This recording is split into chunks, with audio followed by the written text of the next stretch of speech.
I'm here with head of official, with Kent Unwin. Would you like to explain to us what your role is? You've got a couple of roles. Yeah, thanks, Gordon. So I'm the referee-in-chief of Ice Hockey Australia, and also I'm the head of officiating and player safety for the AIHL. So I think talking to you earlier in the week, bumping into you at the bottom of the hotel, I noticed that you did one AWIHL game this season, and between Sydney and Perth earlier on, and you've also officiated some AIHL games as well. How did you get into officiating? It was just one of those things. I started playing in our senior competition back in New South Wales, back in Sydney, and like all amateur sports, we're struggling for officials. And the association came to the teams and said, we need some people to put their hand up. And I put my hand up when I was a kid back at school. In high school, I refereed basketball. So I thought, might as well try refereeing ice hockey and see how it goes. And yeah, haven't looked back. And you've been able to do officiate at some international tournaments as well. What's been a highlight for you professionally as an official? Wow, there's so many. As an official, this sport has afforded me so much, and I'm extremely grateful for it. Like, working with all the up-and-coming officials, first and foremost, is probably the best part of what I get to do and help people develop. But personally, officiating at IIHF World Championships, I've been to a couple of World Championships, and now I'm also one of the members with the IIHF as an IIHF officiating coach. I'm one of 37 worldwide, and our role is to travel to World Championships. We get assigned to a World Championships as well, and it's like what I'm doing here this weekend. We watch the games, coach the officials, and try and get the best out of them that we can and help them achieve their goals. So it's, in all honesty, I'm probably having more fun. It's so much enjoyment doing that side of the officiating with the IIHF. On the ice was great, but yeah, different experience, and I love both of them. So yeah. So oftentimes players and coaches are quite passionate and competitive in the moment, and it can be a challenge for officials to control that environment. What's a message that you give to referees when they're first starting out? Yeah, so now we're probably looking more at competencies required to be an official and some of the soft skills that we need as officials. It's pretty easy when you're officiating in terms of working out what you need from practical skills. You need to know how to skate. You need to understand the game. You need to understand the rules. But there's other things that you can obtain just from your professional life. Communication skills, negotiation skills. Another one that helps you de-escalate situations. Hockey's a passionate game. Coaches are passionate, the players are passionate. Games will always be intense. There's nothing we can do about it, and we're always going to be in the thick of things. But it's our role to find ways to help de-escalate those situations and bring everybody back down to a level field so that we can communicate with them. And that's probably the biggest thing that we're trying to achieve these days, is how we can get those communication skills to the officials to help them talk to the coaches. There's always going to be anger out there, but it's how we deal with that so that we can bring it back down to a level where we can have the conversation during the game. We were talking a little bit earlier, and we've got Georgia Carson in the background here, who's been joining us, and she mentioned an idea, and I don't know if you've thought about it before, but we're focused in the AW and AI, kind of all the focus is on import players. Has there ever been talk about getting maybe an import official to come around and travel and pass on the guidance? Because we know how useful it is for players to see that in an import player. What are your thoughts on that kind of scenario?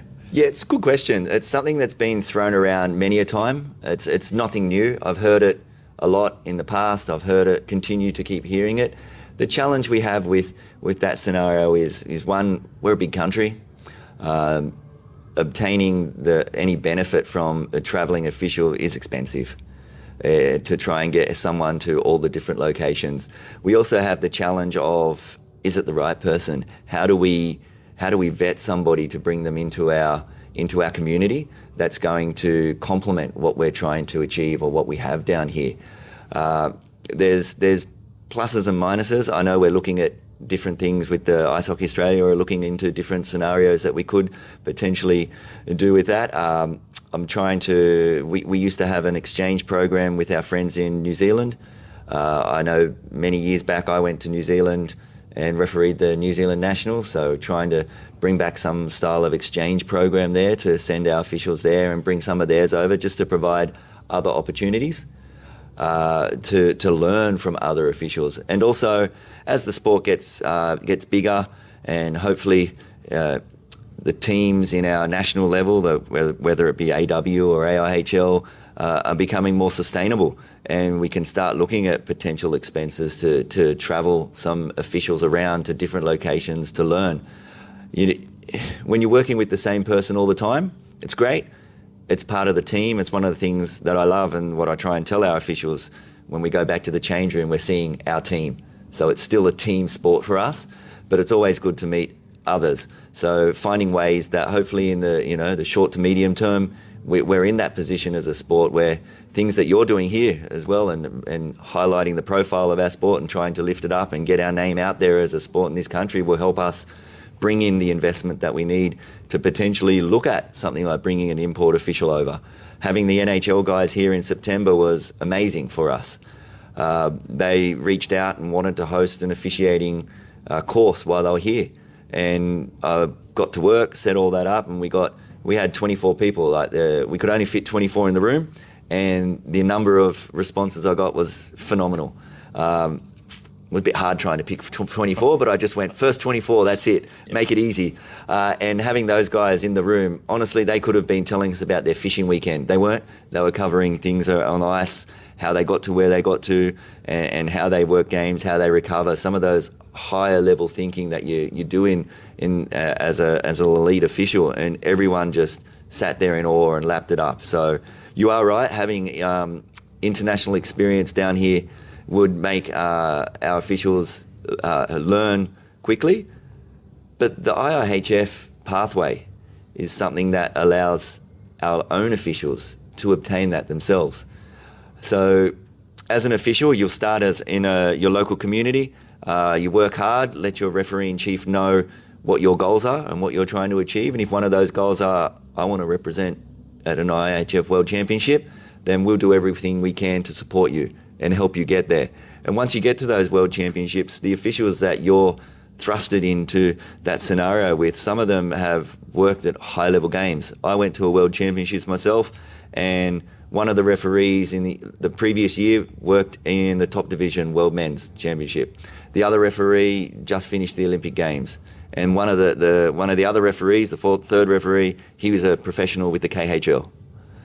So you're getting that experience internationally as in the World Championships, and one of the things we try and do, if you're afforded that opportunity, is to bring that back to your local community and bring that into, turn up to the courses, mentor the other officials on the ice. Everyone wants to find somebody to look up to, and that's our way at the moment, that we try and bring that international experience back to everybody. This year alone, we've had 9 officials go to World Championships, and a 10th official is off to the Asia and Oceania Championships very soon. So 10 officials travelling this year, obtaining international experience.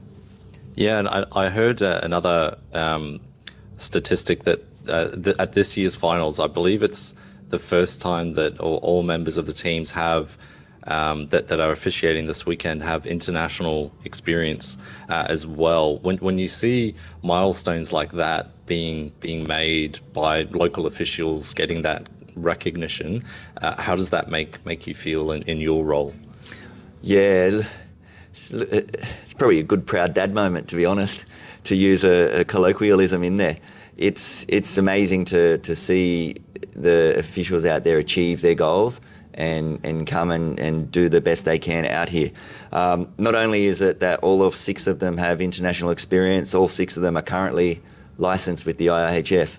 So it's the first time ever that all officials in a finals series have that. So it's a goal I've set myself. It's funny, when you're an official on the ice, we all have goals. We want to, we get on the ice, we want to do as many games as we can. We hope we're doing well enough so that whoever's allocating games will put us into a game. We hope that we make the final as well. Let's be fair, the teams are out there fighting to get to the finals, but I can tell you now, every single referee and lines person out there are doing the same because they want to be there in that final game as well.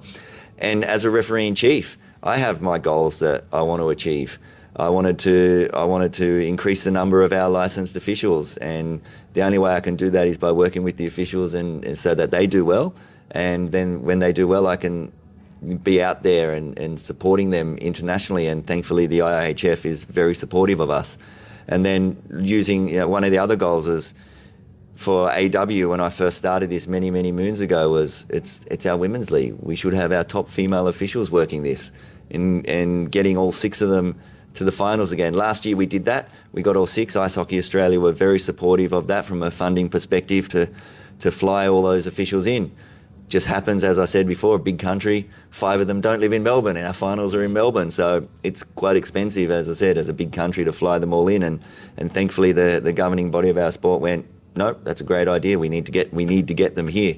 So their support of women's hockey is phenomenal as well. So they're supporting me in achieving my goals. So, and my officials are supporting me as well, internationally and locally. It's just a really good community that we've got where everybody's working together to do the best we can. And just a final couple of questions. First of all, obviously we're here at the AWIHL finals. The bronze medal game is about to begin soon. What's been your kind of view of the standard of play this season in the AWIHL? Look, I'm not a player, and I'm not going to protest to be a player. I'm an official. I go out there and we referee our games. It's, I can't really tell to coaches or players what's good, what isn't, because it would be a little bit hypocritical of me to try and tell a player how to go play a game of hockey, mate. So sorry, I can't really answer that one. I just know that I'm really fortunate that our governing body, that Ice Hockey Australia, is able to put on this competition so that our females can be out there and doing what they love and showing how good they are, and providing an opportunity to put our officials out on the ice as well. Because I know a lot of people say, oh, if we don't have officials, we don't have a game, but there's the other side of the coin. If we don't have the 2 teams, we don't have a game to referee as well. So there's 3 teams out there. It's a symbiotic relationship, and between the 3 of us, we all get to have fun out there and go do what we love. And you've spoken a little bit about the pathways, but would you like to maybe speak further on if someone is thinking about becoming an official, what are the pathways, and what kind of message or words of encouragement would you give to a person that's kind of thinking of taking that path? Yeah, there's a few different pathways. Traditionally, the main pathway is as a sport, we can't go off the street and steal referees from rugby league, for example. Similar to like soccer can go and get people from rugby league, we can't. You need to skate.